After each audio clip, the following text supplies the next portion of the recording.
Hey there. I am back with another creative pep talk, and I want to expand this time on something that I talked about a little bit on TikTok not long ago, which is the idea of how hard is it? More specifically, how hard are you telling yourself it is? And the reason that I want to talk about this is because it's so easy to get focused on the idea that the thing that we want to try is super hard and to just repeat that to ourselves over and over again until we believe it and we decide that it's too hard. So, there's not a huge long space between it's hard and it's too hard, especially if you've got any tendency toward perfectionism or self-sabotage or any of the other things that can get in your way, procrastination even. The reason that this particular topic is important to me is that it's something that I learned without realizing I had learned it. When I was an undergrad, I sang with the Rook Chapel Choir at Bucknell University, which is one of the best college choirs in the country. And we did some unfathomably difficult music in the 4 years that I was there. It was a lot of 20th century music. It was a lot of stuff that had unusual harmonies. It was not, Bach and Mozart. We did the Stravinsky Symphony of Psalms. We did Aaron Copland's In the Beginning, which, if you're not a choral musician, you've probably never even heard of. But if you are, they are really, really challenging pieces of music. And when our director, Bill Payne, first handed us the Copland, he told us that he had been talking to a friend of his who was also a choral conductor. And he mentioned that we were going to do the Copland because we had been selected to sing at the American Choral Directors Association convention in Boston that year. And as soon as he told his friend what we were singing, his friend said, "Oh, God." And we all laughed because we were used to doing hard things. But the thing is, he never told us we were doing hard things.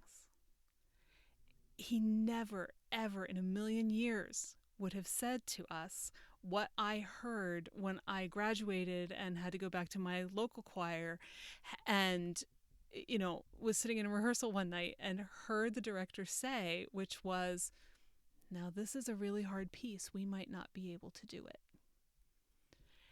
And that was when I realized that I had learned this lesson, that it's how you present something is so important and makes such a big difference to everybody's perception of whether or not it's possible, including your own.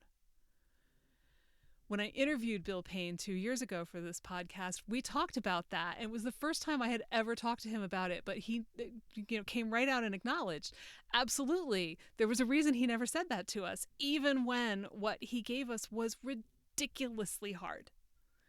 And it was because he knew we could do it. And he knew that we had to believe that we could do it and that we would never believe it if he told us that it was hard, because it would completely alter our perception of what we were doing. So this is my question to you. What are you telling yourself about what you're doing?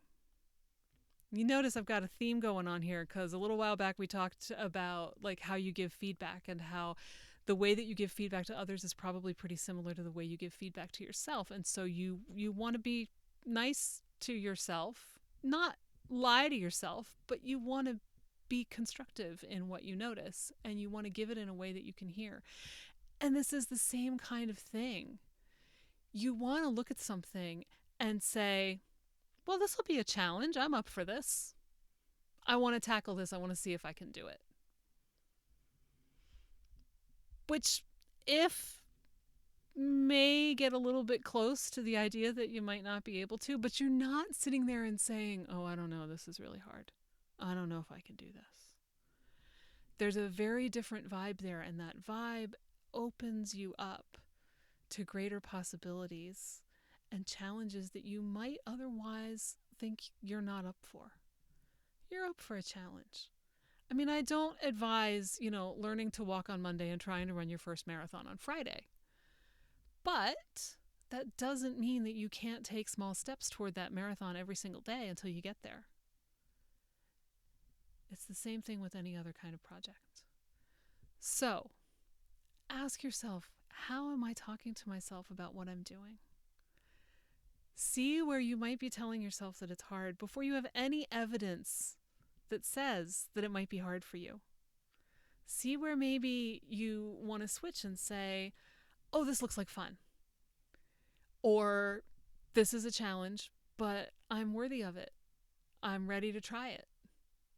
And, you can even think, hey, I might fall on my face, but at least I'll have tried. There's so much more power there than there is in prejudging your ability and keeping yourself in the small box that says, I can't do this because it's too hard. So my challenge to you for this week is to go out and find something that you might otherwise not try and give yourself a chance to explore it. See what happens. Even if you do fall on your face, you'll learn something from it. And there's always value in that. So that's it for this week. Give it a whirl. Let me know how it goes for you. I want to hear from you. And I will see you next time.